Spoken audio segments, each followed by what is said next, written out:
Sahabat Alia pastinya udah penasaran ya, gimana sih caranya untuk menjadi orang baik. Kalau kemarin itu sudah dibahas, berarti dari pikiran kita, dari ucapannya kita, terus kemudian dari tindakannya kita. Nah, bagaimana kita bisa membentuk anak-anak kita supaya menjadi anak-anak yang lebih baik lagi setiap harinya. Nah, Ustadz, pasti Ustadz kan sudah memiliki apa ya, dua generasi ya, anak dan juga Iya, cucu. betul. Itu Iya, berarti sudah terlihat untuk hasil dari Ustadz Suhari bagaimana mendidik anak-anaknya. Nah, kita minta resepnya dong iya. Ustadz. Pertama yang perlu kita ingat, anak itu adalah peniru yang handal, peniru yang sempurna. Jadi apa yang dilihat, apa yang didengar, apa yang diperhatikan itu ditirunya. Jadi jangan salahkan kalau orang tuanya suka bicara kasar, anaknya juga bisa dan fasih berkata-kata kasar. Maka hati-hati berucap, bertindak di hadapan anak. Semua itu akan terekam dalam memori dan akan diejawantah dalam kehidupan sehari-hari anak itu. Maka kalau kita ingin menjadikan anak kita baik, pertama jadilah teladan bagi anak itu secara paling tidak teladan yang baik juga. Kalau sempurna susah. Iya ya. Kalau Yang baik sempurna sih. juga. Jadi kalau kita mau marah itu jangan di depan anak. Marah kepada pasangan hidup jangan di depan anak karena anak itu walaupun diam itu merekam. Kalah loh tak ketajaman rekaman HP dengan rekaman anak itu memorinya jauh lebih dahsyat. Iya iya. Kalau HP kan nggak bisa meniru. Nggak bisa. Iya, kalau anak kan bisa meniru apa yang dilihat dari orang Iya. tuanya. Kalau HP kan harus disetting dulu kalau mau Nah, ngerekam, iya. ya kan? Kalau Kalau anak, anak kan nggak usah disetting, dia iya. udah langsung inget. Oh ya kemarin orang tua saya seperti ini gitu. Walaupun dia nggak melihat, dia misalnya dia apa merunduk saja ya, tapi merunduknya itu penuh perhatian kepada orang tua. Nah, kalau orang tuanya itu ahli ibadah, maka anak tanpa disuruh pun juga akan mengikutinya menjadi anak yang ahli ibadah. Maka orang tua itu juga harus perlu belajar, Iya. belajar menjadi orang yang baik, maka bekasnya nanti hasilnya itu akan terlahir anak yang baik pula. Jadi dimulai dari teladan yang Iya, baik. Kita teladan yang sebagai baik. orang tua harus berkata yang baik gitu, tindakannya juga baik gitu ya Iya, di lingkungan rumah termasuk juga sama anak-anak gitu ya Ustadz iya, ya. iya. Nah, yang kedua itu kita harus mengikuti apa yang disampaikan Allah dalam Al-Quran. Allah itu senang kepada hambanya yang suka berbuat baik. Innallaha yuhibbul muhsinin atau wallahu yuhibbul muhsinin. Allah itu senang kepada hambanya yang suka berbuat baik. Siapa yang berbuat baik di situ? Pertama, alladzina yunfiquna fis sarra'i wad dharra. Orang yang nyahnyok. Orangnya Iya, nyahnyok itu suka menolong, suka selalu menolong. membantu. Orang yang suka menolong itu baik, pasti baik. Orang lain senang dan kesenangannya atau kebahagiaannya itu akan terpantul kembali kepada orang yang suka menolong itu. Saya punya sahabat yang sekarang itu bisnya 125. Iya. Kalau Mbak Kiki mau 125. minta bisnya nanti saya mintakan satu. Itu bis beneran apa mainan? Bis beneran Oh, lah. bis beneran. Masya Allah. Saya tanya kepada beliau, kok begitu sukses rezekinya tuh bagaimana caranya? Iya, iya. Kan kita suka tanya caranya ya. Ya, terus jawabnya begini, saya ini Pak Haryo ketika muda suka menolong orang lain. Oke. Ketika ekonomi saya itu jatuh, saya kemudian pindah ke tempat ini di luar Jawa.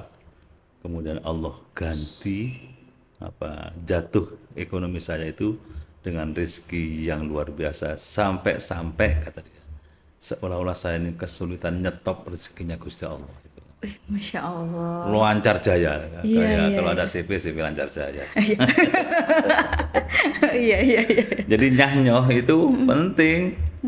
Kalau kita kepingin jaya, kepingin sukses, jadilah orang yang nyah. Ini orang yang suka berbuat baik, Oke. iya kan? Mari kita latih pelan-pelan saja. Apa yang bisa kita lakukan, walaupun kecil, walaupun sedikit, kita lakukan demi kebaikan dan kebahagiaan orang lain. Dan Yang tentunya bukan hanya dari materi saja ya. oh betul, ya ilmu, Oke. ya pembicaraan itu tadi, ya semuanya kebaikan. Sekujur tubuh kita ini harus memantulkan kebaikan. Kemudian yang kedua, Quran menyatakan wal kadiminal ghaidho orang yang mampu menahan amarah. Tidak reaktif, keemosian, Iya, ya nggak diantar ngamuk, ngambek. Itu biasanya cewek. Iya, ya, biasanya cewek biasanya gitu. Kalau cowok itu kalau nggak dimasakkan itu emosi. Oh gitu ya. Oh ya, jadi saya tahu kalau misalkan cowok nggak dimasakin ngamuk, kalau cewek nggak diantar ngamuk gitu. Biasanya begitu. Biasanya. Oke. Jadi kita tidak boleh menjadi orang yang reaktif, justru sebaliknya menahan diri secara kuat. Sehingga syarat menjadi orang baik adalah mereka yang mampu menahan diri. Tahan diri, mau emosi tahan diri. Mau bicara ngamuk-ngamuk tahan gitu. Mau makan banyak tahan. Tahan, Ya. pelan-pelan Pak Supir. Kok gitu ya. Ya. Oke, jadi sebenarnya emang agak susah ya Ustadz ya? Enggak juga sih. Ah masa sih? Enggak juga. Enggak Tergantung bagaimana kita melatih diri kita. Oke, kalau sudah terlatih berarti mudah. Berarti semua berawal dari latihan. Nah, itu. Baru yang ketiga, wal kadiminal ghaidha wal afina 'anin nas. Orang berbuat baik itu mampu memaafkan kalau orang lain salah gitu. Kan banyak kan dalam pergaulan begini nih ya, ada yang salah ucap, salah apa, janji salah. Seperti saya tadi janji jam 10:04 ternyata ada kendala sehingga saya segera WA saya supaya tidak salah. Tapi Mbak Kiki harus memaafkan gitu ya. Oh iya. Ya, menjadi orang baik itu suka memaafkan. Saya maafkan Ustadz. Supaya saya masuk golongan yang orang baik itu tadi. Ya, Kalau kalau afina anin nas suka maka di situ kemudian ditutup wallahu yuhibbul muhsinin.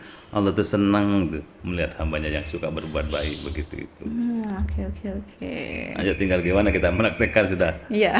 Sederhana dalam hidup ini. Tetapi kalau kita praktekkan luar biasa. Luar biasa sih, sampai ada yang bilang kata sabar itu hurufnya cuma 5. Terus? Tapi penerapannya kayak berasa bukan 5 huruf aja. Ya, makanya ada kata jangan anggap sepele sesuatu yang sepele. Kalau sebab orang yang menganggap sepele sesuatu itu bisa jadi sepolo. Sepolo itu apa? 10.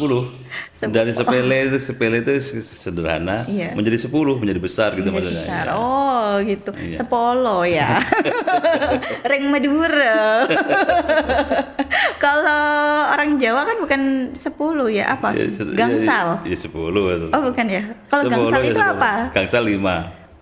Gangsal tuh 5, ya Allah, udah ganti sekarang ya bahasa Jawanya ya. Udah ganti. Sejak orang dari Sunda ke sini gitu. Oh gangsal bukan. Iya. Kalau doso itu? Sedoso itu 10. Itu tadi tuh saya mau ngomong itu. Berarti iya. sedoso itu 10 ya. Ya sudah saya maafkan kok. Sudah baik ya. Mohon maaf ya Ustadz. Tapi seru loh di sini, ngobrolnya itu nyantai gitu ya. Ya inilah yang kita obrolin di podcast Dokter Aliyah ini, kebaikan, tapi kita juga sharingnya nyantai gitu ya Ustadz ya. Karena kan memang sesuai dengan kehidupan. Sesuai dengan kehidupan yang ada di sekitar kita, yang kadang juga ada orang-orang yang toksik, tapi kita juga harus sabar gitu. Berarti ya kuncinya berarti harus berlatih terus ya Ustadz. Berlatih ya. Bersungguh-sungguh. Bersungguh-sungguh. Oke. Tadi kita ngebahasnya itu tentang teladan yang baik untuk anak gitu ya. Itu resep baru satu atau ada lagi sih Ustadz? Ya, resepnya dari Ustadz ini? Itu jalan kali lah. Oh lain kali. Oke, lain kali aja gitu ya. Oke, sahabat Aliyah, jangan lupa bisa berkomentar, subscribe, dan juga like untuk tontonan ini.